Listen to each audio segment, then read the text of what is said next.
Hi everyone, I'm Max Keller, Save Your Publishing House, Save Your Home Buyers. And you may have seen some of my videos that we do on creative marketing for real estate investors. And one of the challenges that I hear get brought up, quite a bit actually, is the motivated seller is ready to basically do a deal, but somebody on their team, whether it's a family member, a sibling, or just like somebody that's like a professional services person, blows the deal up. And this is like very, very deflating. This sort of like, I don't know, like going to the Olympics and getting first place and then getting it called back for some kind of default or something like that. It's like you thought it was a done deal and then it wasn't. And so just like it's important to ask about other people who are look, they're considering using to, work with other investors. Are we asking the same thing about, who else is involved in the deal? And so the way I frame it is just like that. I just say, is there anybody here that's like helping you? And they're like, oh no, I'm the only person.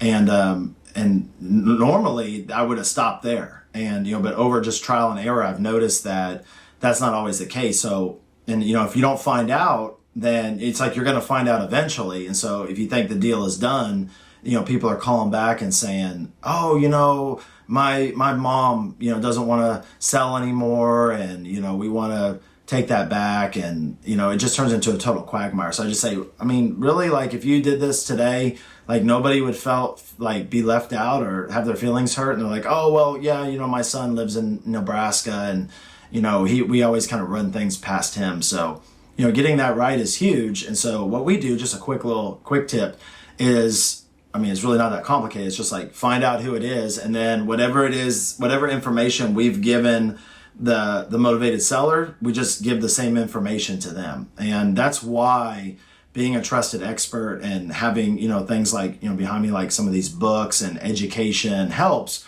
because it's sort of like you're starting the whole process over again.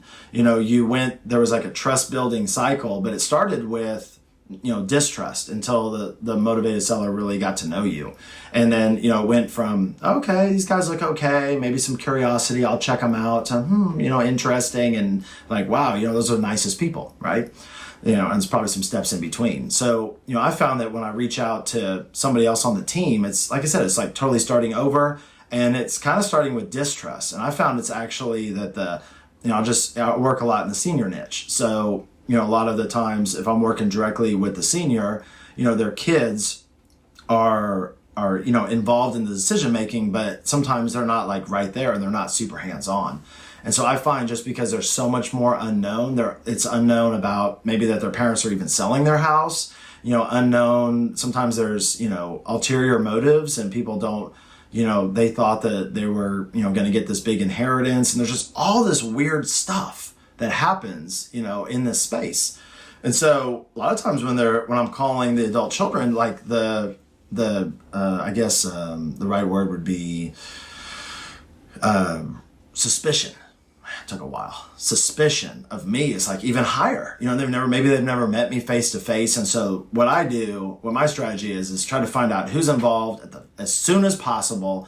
And then what we do and my students do is we just take our content, our books and our workbooks and, licensed pocket books and whatever niche we're going after. And we just give that to them and say, hey, Jeff, I want to let you know that I've been working with your mom. And she said that, on her house, and she said that you're involved too. And I want to just keep you on the same page of what we're doing over here. Would you be offended if I sent you a copy of the book and the workbook that I authored that I'm going through, with your mom? And they're like, oh, yeah, sure. Like the defenses are down. Why? Because book equals trust. Okay. And then I send it to them and I said, here's what I'm going to do. We've gone through a few of the pages and kind of your mom has this challenge and this challenge. And these are some pages that we've gone over to address it. So I'll just put a little tab on there. But if I send you the physical copies of the books, will you be able to review the pages that I highlight for you? And they're like, oh yeah. I'm like, okay, cool. How long will it take you to do that? And they're like, not very long, like a week.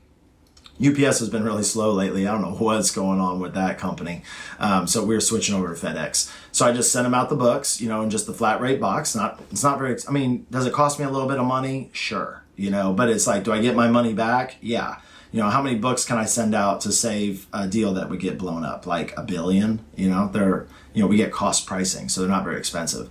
So I send them over to them, and then I follow up. And when I follow up, it's not like so much like, do you agree? Or, did you find anybody who could pay more than me? It's not really about that. And I'm not like in a big rush. It's just about going over the material. And I've really taken the position, I'm the business owner. My students, they use the same strategy. Yeah, they're real estate investors. They have a business, they have a team.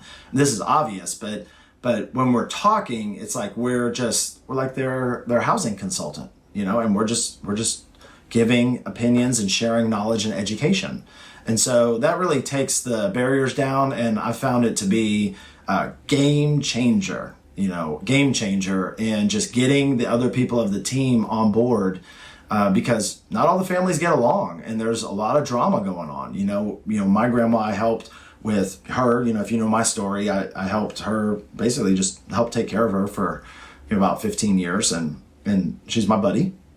But their family didn't get along, and so when she was getting close to passing away, and maybe we were thinking about maybe selling her house and moving her somewhere. Fortunately we didn't have to. She passed away at home and lived a great life. And was independent till like the very end. But, there were some family members there that they were just like weird, it was just really, really weird. And so that is kind of one of the downsides to being in that niche. But at the same time, I see it as an opportunity because anytime you can guide people through, chaos, sort of like a wartime, if there's a tough situation and, or a war going on and you go to war with somebody, like you might only be on active tour with them for a year, but you're like best friends forever, and so there's just a lot of value in helping people through really, really tough, challenging times. So that's just my tip. That's what me and my students have been doing that works, and I hope that helps. All right, take care. Bye.